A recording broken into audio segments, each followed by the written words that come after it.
बिस्मिल्लाहिर्रहमानिर्रहीम। अस्सलाम वालेकुम वरहमतुल्लाह।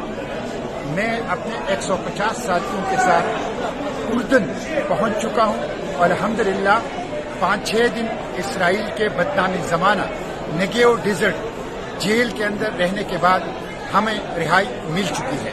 इस दौरान हमारे हाथों में हथकड़ियां डाल के पीछे बांधी गई, हमारे पाँव में बेड़ियां और जंजीरें डाली गई, हमारे आंखों पर पट्टियां बांधी गई, हमारे ऊपर कुत्ते छोड़े गए, हमारे ऊपर गन्स रखी गई और हमें बदतरीन किस्म का टॉर्चर किया गया। हमने 3 दिन भूख हड़ताल की अपने मुतालिबात के लिए।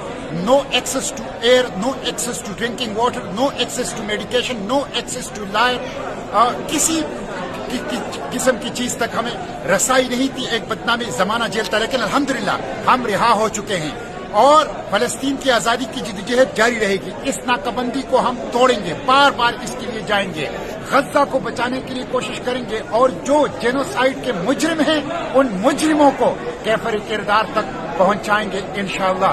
मुजाहिमत जारी रहेगी, अडियाला जेल से इसराइली जेलों तक फलस्तीन की आजादी की जिद्दोजहद जारी रहेगी और मुजाहिमत की जिद्दोजहद इंशाअल्लाह जारी रहेगी। जल्द आऊंगा पाकिस्तान और पूरी तफसील जो इस फ्लोटेला की है और इसराइली जेलों की है आपको बताऊंगा। लेकिन अपनी इस जद्दोजहद को अक्सा की आजादी, फलस्तीन की आजादी, गज्जा की आजादी तक जारी रखेंगे। इसराइल के खात्मे तक हमारी ये जद्दोजहद इंशाअल्लाह जारी रहेगी। पाकिस्तान जिंदाबाद, फलस्तीन जिंदाबाद, पाक फलस्तीन दोस्ती पाइंदाबाद।